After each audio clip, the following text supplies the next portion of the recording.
सबसे अहम खबर, दिल्ली में इस्राएली सिफारतखाने के नजदीक हुए मामूली नौयत के धमाके की जांच के ताल्लुक से है, जिसकी जांच जारी है। सीसीटीवी कैमरा खंगाला जा रहा है। ज़राए के मुताबिक जिंदल हाउस के ठीक सामने जहां धमाका हुआ वहां का सीसीटीवी कैमरा काम नहीं कर रहा है, लेकिन बकिया मकामात के कैमरे काम कर रहे हैं। दिल्ली पुलिस की स्पेशल टीम आज सुबह ही मौके पर पहुंची।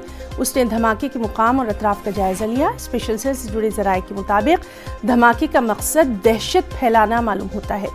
दिल्ली पुलिस ज़राए के मुताबिक बम का कवर मिला है, जिसके अंदर धमाका खेज अशिया, बॉल बेयरिंग और दीगर अशिया का इस्तेमाल किया गया था। छोटी बैटरी भी मिली है। इन नमूनों को फॉरेंसिक जांच के लिए भेजा जा रहा है। इस बीच धमाके के बाद मुख्तलिफ रियासतों में अलर्ट जारी कर दिया गया है। महाराष्ट्र, यूपी, उत्तराखंड और दीगर रियासतों में अलर्ट जारी कर दिया गया है। इंतजामिया को मुस्तैद रहने की हिदायत दी गई है। भीड़भाड़ वाले इलाकों में सिक्योरिटी में इजाफा कर दिया गया है।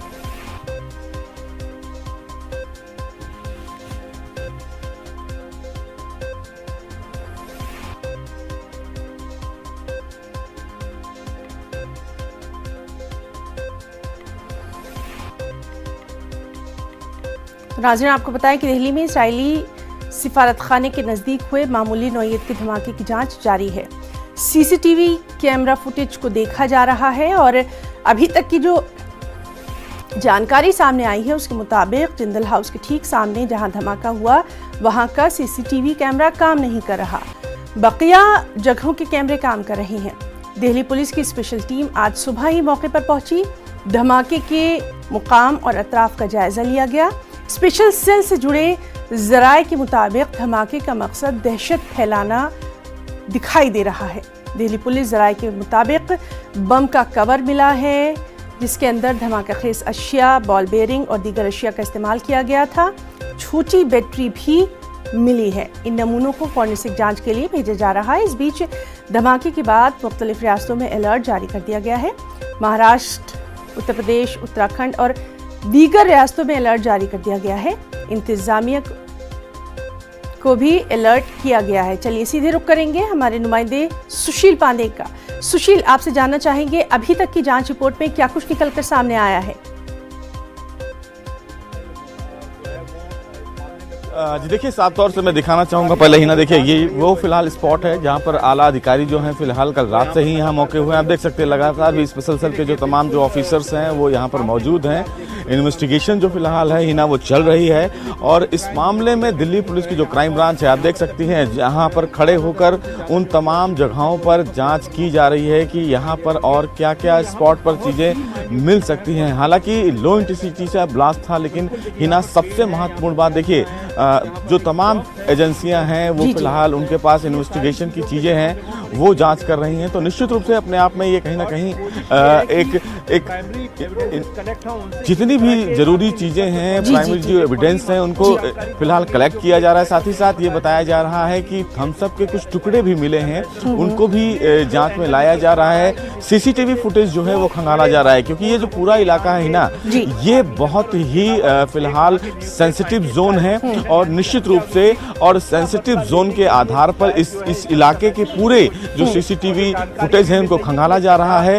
तमाम जो गाड़ियां हैं वो गुजर रही हैं। चूंकि बीटिंग रिट्रीट कल चल भी रहा था, ऐसे में सुरक्षा को लेकर तमाम जो इंतजाम थे वो क्या थे, कितनी गाड़ियां फिलहाल यहाँ से गुजरी हैं, कौन कौन लोग गुजरे हैं, उन तमाम लोगों से सुशील जांच तो चलती रहेगी और बहुत कुछ सामने भी आएगा। आपसे ये जानना चाह रहे हैं कि जब इस तरह की कोई भी वारदात होती है, कोई हादसा होता है, तो फौरी तौर पर यह कहा जाता है कि क्या पहले से इस तरह के किसी भी धमाके की जानकारी नहीं थी? कहीं क्या कोई चूक रह गई? क्योंकि कल बहुत ही अहम दिन था, सिक्योरिटी के पुख्ता बंदोबस्त हर तरफ किए गए थे। उसके बावजूद ये धमाका भले ही दहशत के लिए किया गया हो, डर फैलाने के लिए किया गया हो, लेकिन कहीं ना कहीं इसकी जांच होनी चाहिए।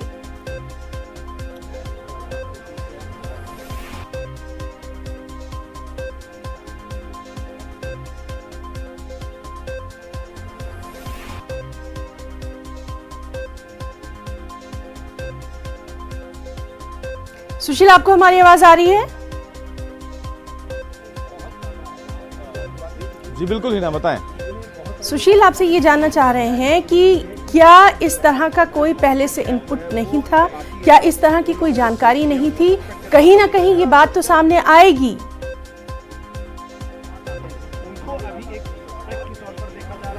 निश्चित रूप से देखिए हिनान, ये एक बड़ी कहीं ना कहीं चूक जो है वो सुरक्षा एजेंसी की मानी जा सकती है, क्योंकि कल जब ब्लास्ट हुआ उसी के 1.5 किलोमीटर की दूरी पे बीटिंग रिट्रीट चल रहा था, जहां पर देश के प्रधानमंत्री, राष्ट्रपति, तमाम जो केंद्रीय मंत्री हैं वो मौजूद थे। तो निश्चित रूप से कहीं ना कहीं ये फिलहाल एक सिक्योरिटी लैप्स माना जा रहा है। हालांकि दिल्ली पुलिस की तमाम जो सुरक्षा एजेंसियां हैं, यानी कि स्पेशल सेल की बात करें, एंटी स्क्वाड जो यूनिट है वो भी है, और इस पूरे मामले में ये भी एंगल तलाशा जा रहा है कि ईरान और इराक के बीच में जो फिलहाल मतभेद हैं, ये कहीं उसको लिंक आउट तो नहीं कर रहा है, या दिल्ली का माहौल जो है उसको खराब करने की कोशिश तो नहीं की जा रही है। उन तमाम चीजों की जांच की जा रही है। सबसे महत्वपूर्ण बात इस पूरे मामले में ये भी पूरा देखना है कि हिना, ये जो पूरा इलाका है, मैं आपको बताऊं, ये फिलहाल हाई सिक्योरिटी और वीआईपी रेंज में इसको फिलहाल देखा जाता है। और आपको मैं बताऊं कि जो ये फिलहाल ये जो ईरान एम्बेसी है उसके जस्ट बगल में ही फिलहाल जो वो है ब्रिटिश एम्बेसी भी है। तो ये पूरा जो इलाका है वो शुरू से भी यहाँ हिना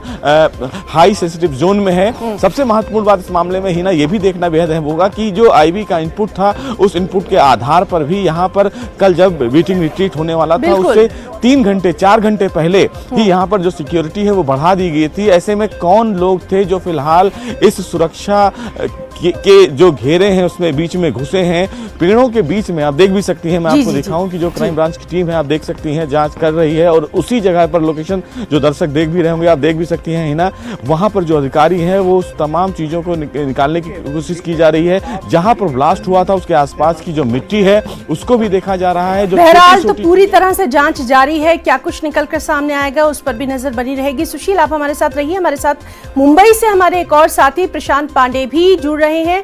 प्रशांत, मुंबई बल्कि पूरे महाराष्ट्र में भी हाई अलर्ट जारी कर दिया गया है, आपसे डिटेल्स चाहेंगे, तफसीलात।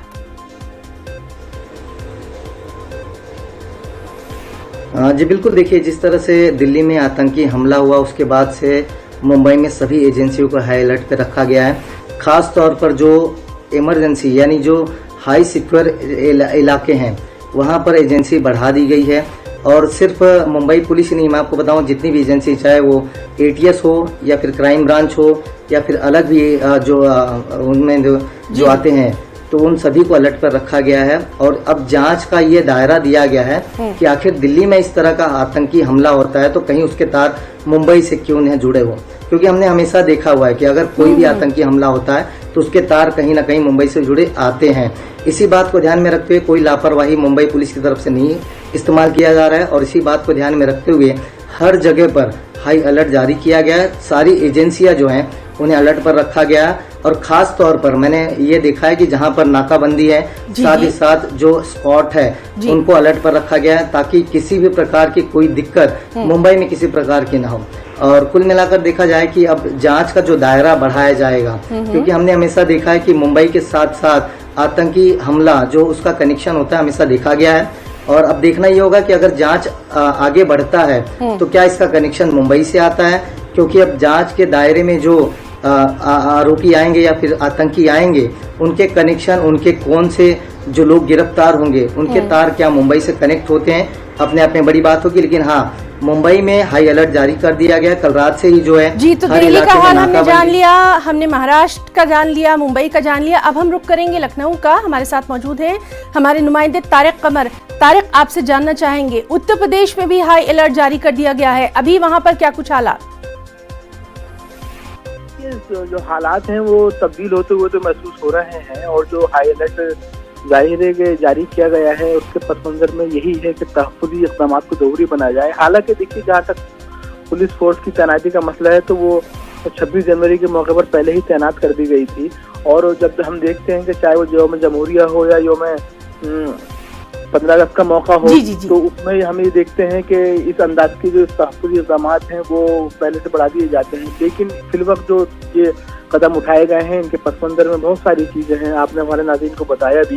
तो देखिए, इसमें यही है कि जो अवामी मुकामात हैं और जो ऐसे मकामात हैं जहाँ पर सियासी सरगर्मियां भी ज्यादा रहती हैं, बिलखुसूस जो असेंबली का हल्का है हमारा, एनएक्सी का हल्का है, या ऐसे मकामात जहां पर कसीर तादाद में लोग जमा होते हैं या इम्कानात रहते हैं, वहां पर सब जगह ये इंतजाम किए जा रहे हैं कि लोग बड़ी तादाद में जमा ना हो। जी, तो बहरहाल हिफाजती इक़दाम किए जा रहे हैं, हाई अलर्ट जारी कर दिया गया है। बहुत बहुत शुक्रिया अदा करना चाहेंगे अपने तमाम साथियों का। तो ये थे हमारे साथ सुशील पांडे दिल्ली से, प्रशांत पांडे मुंबई से और लखनऊ से तारिक कमर। बहुत बहुत शुक्रिया अदा करना चाहेंगे अपने तीनों साथियों का।